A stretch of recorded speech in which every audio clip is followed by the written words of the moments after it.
Pedro 咳嗽。今日要返學 ，Peppa 同佢嘅同學仔上緊音樂堂。Miss Polly had a dolly。晴玲太太，對唔住啊！弊啦 ，Pedro 有咳啊！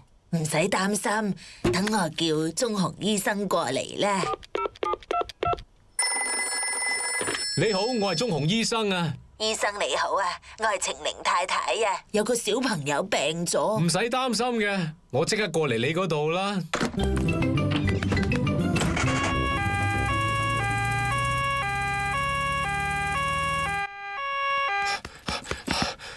邊個小朋友有事啊？我有幾聲咳啊！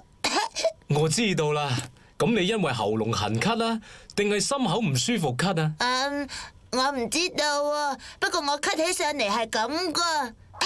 咁你係幾時開始咳噶？就係當晴玲太太唱歌嗰陣開始噶。佢冇咩大礙嘅，不過我驚 Pedro 會傳染俾其他小朋友啊。到底傳染係咩意思啊？如果有個人佢咳，有時其他人都會跟埋佢一齊咳噶。我使唔使食藥啊？食1羹仔藥就夠噶啦，不過啲藥好苦噶喎。啲藥好似一隻搽滿果醬嘅臭鞋啊！唔該你啊，鐘雄醫生。再見啊！再見。果然冇估錯 ，Pedro 真係傳染咗俾其他小朋友。Danny 同 Susie 俾 Pedro 傳染咗添。擘大口啦！啲藥嘅味道好似地氈味乳酪咁啊！好似花咁嘅味道啊！你哋食晒啲藥，真係非常之乖啊！鐘雄醫生啊，你有冇病過噶？冇啊 ，Peppa 我未病過噶，我每日都食一個蘋果。再見啊！再見。到咗放學時間，咁多位小朋友嘅家長嚟接佢哋啦。媽咪、爹哋，我有幾聲咳啊！頭先鐘雄醫生過嚟幫我哋睇病啊！佢俾啲好難食嘅藥我哋食啊！晴玲太太，你而家可唔可以唱歌啊？當然可以啦 ，Peppa。Miss Polly had a dolly who was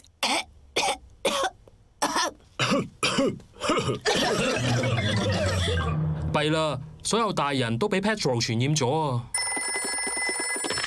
你好啊，我係鐘雄醫生。你好，我係 Peppa， 所有大人都病咗啊！唔使擔心嘅 Peppa， 我即刻嚟。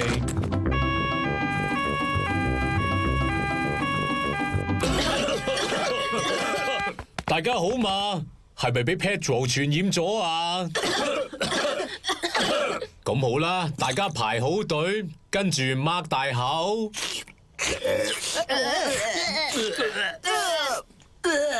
味道好似吉士忌廉撈臭物咁啊！多謝鐘雄醫生，你幫我哋咁多個睇病啊！你病嗰陣係邊個幫你睇病噶？冇人幫我睇病噶，我都未病過。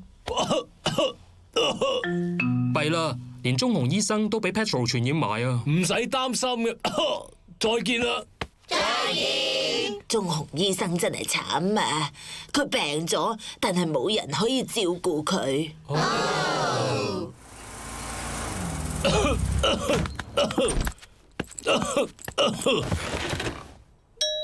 到底係邊個呢？好嘛，我哋係嚟照顧你噶。呢度有啲生果啊！有啲菇想俾你挨，仲有藥俾你食添啊！就好似搽咗好多果醬嘅乳酪味吉士忌廉臭物啊！我唱首歌俾你聽下，等你覺得舒服啲啊！Miss Polly had a dolly who was 6